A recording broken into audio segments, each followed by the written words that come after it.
Good morning, good afternoon, or good evening everybody. Welcome back to my YouTube channel and to another installment in the Sydney Railroad build. If you're watching last time, you will have seen me lay all the track in the ethanol plant, which is the last major area on the railroad. In this installment, I will get all the switch machines installed, wired up and tested. And I also found an extra segment of some more track laying which was missing last time. So I'll start the video with that for completeness. Anyway, without any further waffling, let's just head out to the workshop and get busy. In addition to running all my errands yesterday, I did come out here for another track laying session, and I got both the main line and the ethanol yard lead done all the way to the end. So that is all the track in this area now completed. I've also got all the feeders in. There's still a few places where I've got to cut electrical joints or solder rails together, and I will do that in just a minute. This morning I've removed all the weights from the track that I put in yesterday, and I have installed one more piece of track leading to the paper mill. Let me zoom in. There it is, connecting the number 2 lead in the main yard to the approaches to the paper mill. So other than one short length of track that doesn't have bench work yet, that is all the track laid on this project. Well, after finishing off this last piece of track this morning, I have got out a big box of switch machines. There are 63 of them here, and if I've calculated correctly, that should be enough to finish the railroad. The whole of the ethanol plant area and all the secondary trackage in the main yard. I did the main lines through there a while ago along with the engine terminal, but the main yard to the rear of it has not been done yet. I think I should have enough to finish it with a few spares. I'm just going to turn the camera off and start installing them. Not quite sure how far I'll get this afternoon. I don't think I'll finish the job. In fact, I'm pretty sure I won't. Well, earlier I managed to get ahead of myself. I said I was going to start installing switch machines. Anyway, I installed, I think, 18 switch machines, most of the ethanol plant. There's still a few in this end yard ladder to do. And then I realized that I hadn't got all the infrastructure ready for them. I've installed 2 quad LN boards down there and 2 more at that end. So that's all the quad LNs I need for the switch machines, but I also hadn't put in the occupancy detector boards. They are now done. I thought I had that ready to test, and then I realized that I hadn't run the wires all the way back to the control center. And I was just getting organized to do that when I realized that there was 2 colors that I did not have enough of, and it was the 2 that I had to do first. So, back to ordering wire again. I did that.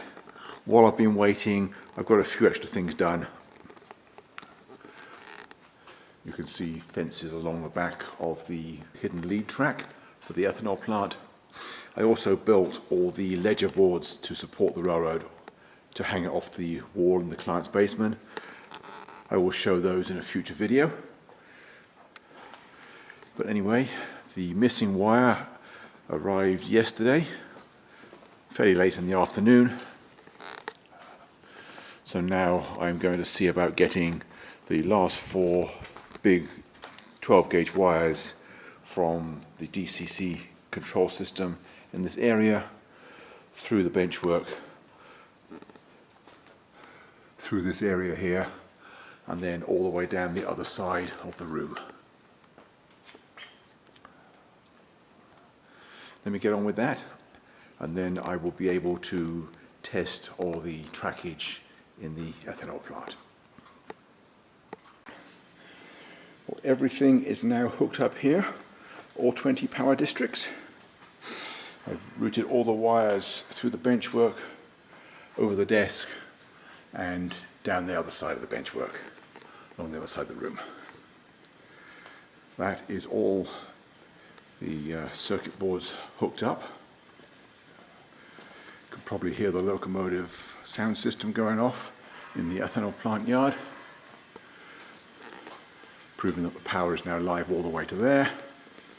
I've also put the LocoNet cable in all the way to the end.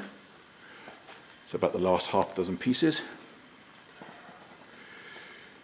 think that's a good morning's work. My stomach's telling me it's time to feed it, so I'm going to go and get some lunch, and I'll come back out this afternoon, see how many of the switch machines I can get hooked up and programmed. Well, this afternoon I have hooked up all the switch machines from this crossover all the way through the ladder and everything at this end, including the 4 spurs that face back this way. So it's a total of 12 turnouts, all hooked up, programmed, the frogs wired and tested. It's almost 6 o'clock, it's dark outside. I'm going to go in now, get Zeus fed, and I'll come back out tomorrow and continue at the other end of the yard. This morning I have got all the turnouts at the other end of the ethanol plant, 14 of them altogether. I've got them all hooked up and programmed on the JMRI. They all work. Got the toggle switches mounted approximately where they will eventually go on the fascia. One of them still needs adjustment, which is why I haven't cut the top of the wire off yet. Put a flag on it to remind me. I'm going to have to bring soldering tools out here and make that adjustment. That'll be a job for this afternoon, as we're wiring up all the frogs. I'm going to go in now, get some food, and I'll come back out, continue this afternoon. Well, that is all the switch machines for the entire ethanol plant area. All hooked up, programmed, frogs wired, tested. I've run a locomotive both ways through each turnout. I've made the adjustment I needed to through this one just behind the track gauge. And I also found another rail joint that needed to be soldered as well. So I needed the soldering out here anyway. I've also run the locomotive all the way to the end of track on both the main and the lead track. So this area is now done. Some of them were a little bit difficult to reach, so I had to get a bit inventive. I built this table. It's just 2 pieces of 2x4 and a scrap of plywood, which I screwed to the front edge of the bench work. And I put a piece of 1-inch foam in there so that I don't damage the track by lying on it. And that allowed me to reach everything underneath. Similarly, I've got a plank of 2-inch foam on this benchwork section here. It's sitting on scraps of plywood just to spread the load a little bit so I don't fall through it. And that makes it so much easier and more comfortable to get in there, where I can just lie on my back and work in the comfortable position rather than having to stretch and twist. I just thought I'd share that with you. It's still a bit early, it's just after 5 o'clock, but I don't feel like starting the yard area. I think what I'm going to do is just move all my tools over here, get organized, so I can start here early tomorrow morning. And I'll see you then.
Well, that's all for this week.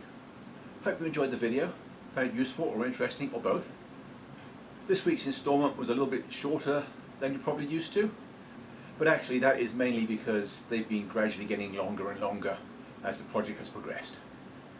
I know last time I produced a shorter than usual video, I had someone complain about it. Hopefully that won't happen this time. So that's all for now. Hope to see you back next week. In the meantime, thanks for watching, and bye for now.